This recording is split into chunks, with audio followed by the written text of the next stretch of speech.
Hello everyone, welcome to my channel. কেমন আছেন আপনারা সবাই? আশা করি ভালো আছেন, আমি ভালো আছি। চলে আসলাম আরেকটি রেসিপি নিয়ে। ডিম ডিমের তড়কা, এগ তড়কা, যেটা আমরা সাধারণত সব ধাবাতে পেয়ে থাকি। ধাবার স্পেশাল তড়কা। তার জন্য আমি এখানে তড়কার ডাল নিয়েছি। দেখুন, আমি ওভারনাইট ভিজিয়ে রেখেছি, তারপর পরের দিন এটাকে ধুয়ে সেদ্ধ করে নিয়েছি। দেখুন কতটা সুন্দরভাবে সেদ্ধ হয়ে গেছে। তোমরা কুকারে দিলে পাঁচটার মতো সিটি দিলে খুব ভালোভাবে সেদ্ধ হয়ে যাবে। তারপর আমি চলে আসলাম ওভেনে, বসিয়ে দিলাম কড়াইটা ভালোভাবে গরম করে দিয়ে দিচ্ছি পরিমাণ মতো সর্ষের তেল। আর দেখবেন বন্ধুরা, পুরো পুরো ভিডিওটা দেখবেন, স্কিপ করবে না, না হলে বুঝতে পারবে না যে ধাবার যে স্পেশাল মশলাটা দেওয়া হয় সেটা কিভাবে এত টেস্ট আনে। সেই মশলাটা আমি আজ ব্যবহার করে দেখাবো, আর পুরো পারফেক্টভাবে ধাবা স্টাইলে বানিয়ে দেখাবো এক তড়কা। তার জন্য আমি দেখুন তেলটা গরম হওয়ার পর দিয়ে দিলাম হাফ চামচ আস্ত জিরাটাকে হালকা সময় নাড়াচাড়া করে ভেজে তারপর দিয়ে দিলাম একটা বড় সাইজের পেঁয়াজ কুচি।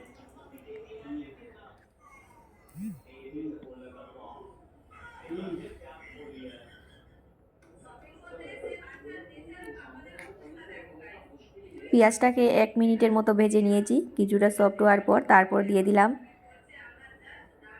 কিছু হাফ চামচের মতো আদা কুচি, হাফ চামচের মতো রসুন কুচি, আর 2টো কাঁচা লঙ্কা কুচি করে কেটে দিয়ে দিয়েছি। এবার এইসবের কাঁচা গন্ধ যাওয়া অবধি ভেজে নেব।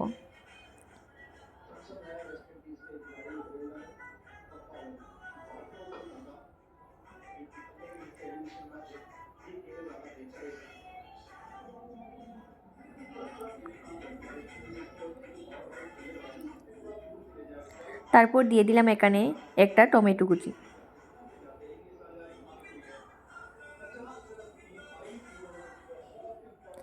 সব কিছু আদা রসুনের কাঁচা গন্ধ যাওয়ার পর এবার আমি দিয়ে দিয়েছি একটা টমেটো কুচি। টমেটোটা দেওয়ার পর দিয়ে দেব পরিমাণ মতো সব ধরনের মশলা। দিয়ে দিলাম এখানে হাফ চামচ লঙ্কা গুঁড়ো, হাফ চামচ জিরে গুঁড়ো, 1 চামচ জিরে গুঁড়ো,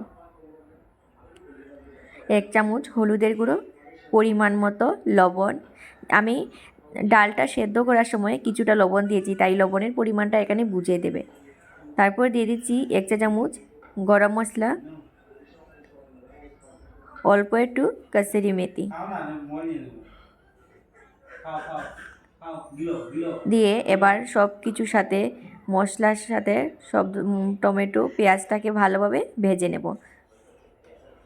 যতক্ষণ না টমেটোটা সফট হচ্ছে ততক্ষণ মশলাগুলি ভালোভাবে ভেজে নেব। তোমরা এইভাবে বানিয়ে রুটির সাথে বা নান রুটি কিংবা পরোটার সাথে খেতে পারো, অসাধারণ হয় খেতে। তোমরা যদি এই রেসিপিটা ফলো করে বানাও তাহলে ঠিক ধাবা স্টাইলে হবে গ্যারেন্টি। ভালোভাবে কষানোর পর দেখুন তেলটা ছেড়ে দিয়েছিল, টমেটো সফট হয়ে গেছিলো। তারপর আমি দিয়ে দিলাম আগে থেকে সেদ্ধ করে রাখা ডাল।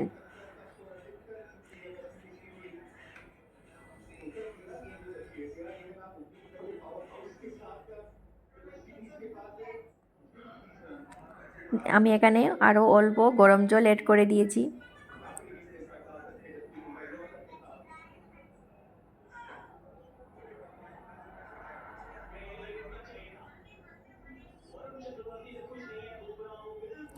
এবার আমি এটাকে 4-5 মিনিটের জন্য ঢাকা দিয়ে দেব।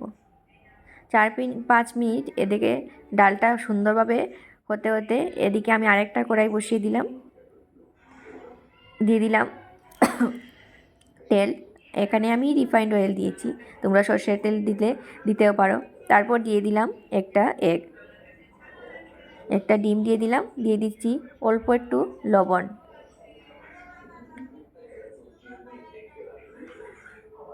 দিয়ে দিচ্ছি অল্প একটু হলুদের গুঁড়ো, দিয়ে ডিমটাকে ভালোভাবে ঝুরি করে ভেজে নেব।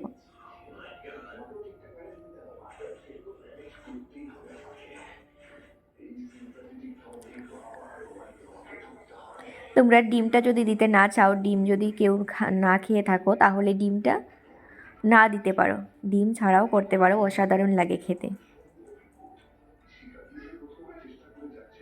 ডিমটা এবার আমি তুলে নেব।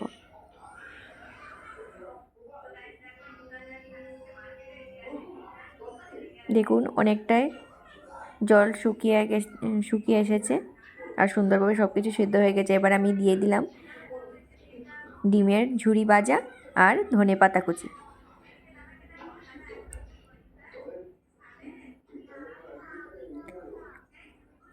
এবার আর ঢাকা দিতে হবে না, যেহেতু ডাল ভালোভাবে সেদ্ধ করা। তারপরে আমি এখানে 4-5 মিনিট সুন্দরভাবে রান্না করে নিয়েছি। এবার আমি আর ঢাকা দেব না, আর 2-3 মিনিট পর নামিয়ে নিলেই তৈরি হয়ে যাবে।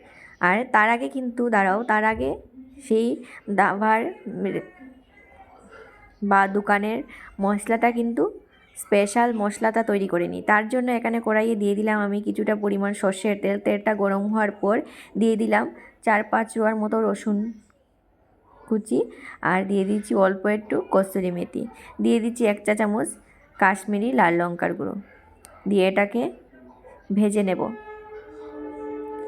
এটাই হলো সেই স্পেশাল মশলা, তরকার সেই স্পেশাল মশলা। নামানোর আগে সেই মশলাটা দিয়ে 1 মিনিটের মতো নাড়াচাড়া করে নামিয়ে নেব। তার ফলে দেখবে তরকার সেই দোকানের ফ্লেভারটা চলে আসবে। এই পর্যায়ে তোমরা লবণটা একটু টেস্ট করে নেবে। বন্ধুরা, যারা যারা আমার চ্যানেলটাকে সাবস্ক্রাইব করে আমার পাশে আছো তাদেরকে অসংখ্য ভালোবাসা। আর যারা এখনও সাবস্ক্রাইব করোনি তাহলে আমার চ্যানেলটা সাবস্ক্রাইব করে প্লিজ আমার পাশে থাকবেন। এই যে তরকারি রেডি। এবার গরম গরম রুটির সাথে তরকা অসাধারণ লাগে খেতে। সকালে ব্রেকফাস্টে তোমরা বানিয়ে নিতে পারো। ভিডিওটা যদি তোমাদের একটু উপকার লেগে থাকে তাহলে একটা লাইক করতে ভুলবেন না। আবারও বলছি, চ্যানেলটা সাবস্ক্রাইব করে আমার বন্ধু হয়ে পাশে থাকবেন। Thank you.